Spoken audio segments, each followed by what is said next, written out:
तरह की भोग कामनाओं में फंसकर तुच्छ क्षणिक सुख के लिए आपस में व्यार ठान लेते हैं और निरंतर विषय भोगों के लिए ही प्रयत्न करते रहते हैं। वे मूर्ख इस बात पर कुछ भी विचार नहीं करते कि इस वैर विरोध के कारण नरक आदि अनंत घोर दुखों की प्राप्ति होगी।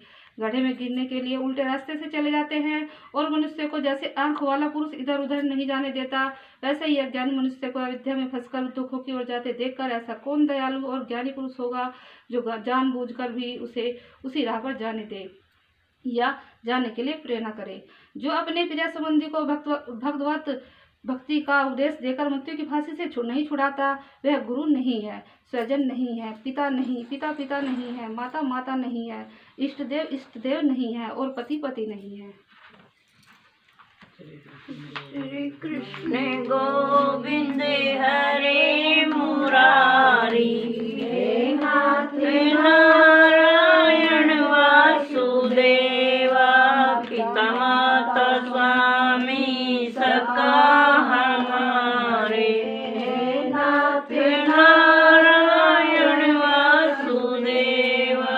जय श्री कृष्ण। मेरे सबका शरीर ऐसे साधारण जनों के लिए बुद्धिगम्य नहीं है। शुद्ध सत्य ही मेरा हृदय और उसी में धर्म की स्थिति है। मैंने अधर्म को अपने से बहुत दूर पीछे की ओर ढकेल दिया है। इसी से सत्पुरुष मुझे सब कहते हैं। तुम सब मेरे सत्यमय हृदय से उत्पन्न हुए हो, इसलिए मत्सर छोड़कर अपने बड़े भाई भरत की सेवा करो। उसकी प्रजा पालन भी है। अन्य सब भूतों की अपेक्षा वर्त अत्यंत श्रेष्ठ है। पशु आदि श्रेष्ठ है। पशुओं से मनुष्य से पर्वतों से गंधर्व, गंधर्वों से सिद्धों से देवताओं के अनुयायी किन्नर आदि श्रेष्ठ हैं। उनसे असुरों से देवता, देवताओं से भी इंद्र श्रेष्ठ हैं। इंद्र से भी ब्रह्मा जी के पुत्र दक्ष आदि प्रजापति श्रेष्ठ हैं। ब्रह्मा जी के पुत्रों में रुद्र सबसे श्रेष्ठ हैं और ब्रह्मा जी से उत्पन्न हुए उपासना करते हैं, इसलिए मैं उनसे भी श्रेष्ठ हूँ। परंतु ब्राह्मण मुझसे भी श्रेष्ठ हैं, क्योंकि मैं उन्हें पूज्य मानता हूँ।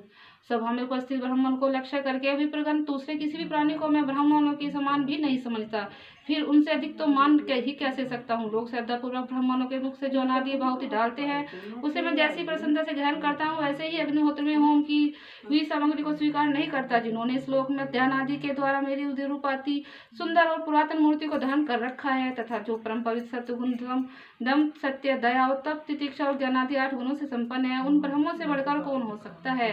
मैं ब्रह्मादि से भी श्रेष्ठ और अनंत हूँ तथा स्वर्ग मोक्ष आदि देने को भी सामर्थ्य रखता हूँ। किंतु मेरे किंचन भक्त ऐसे निष्प्रभ होते हैं कि वे मुझसे कभी भी कुछ नहीं चाहते, फिर राज्य आदि अन्य वस्तुओं की तो इच्छा ही कैसे कर सकते हैं।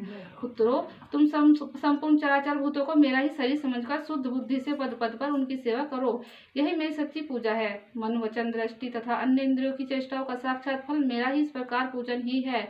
इसके बिना मनुष्य अपने को मोहमय कालपास से छुड़ा नहीं सकता।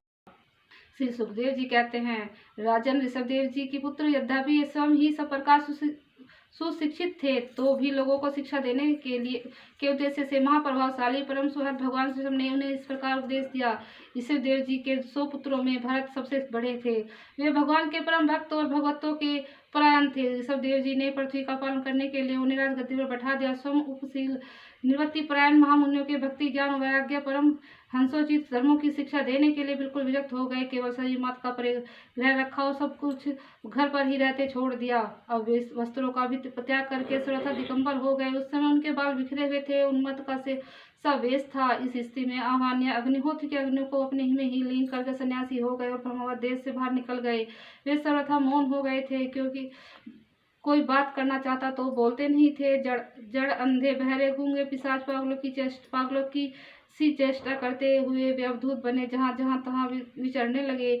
कभी नगरों कभी गाँव में चले जाते, तो कभी खानों और किसानों की बस्तियों में, बगीचों, पहाड़ी गाँव, सेना की छावनियों, गौशालाओं में, हीरों की बस्तियों में और यात्रियों के टिकने के स्थानों में रहते। कभी पहाड़ों में, कभी जंगलों में और कभी आश्रम आदिरों में विचरते।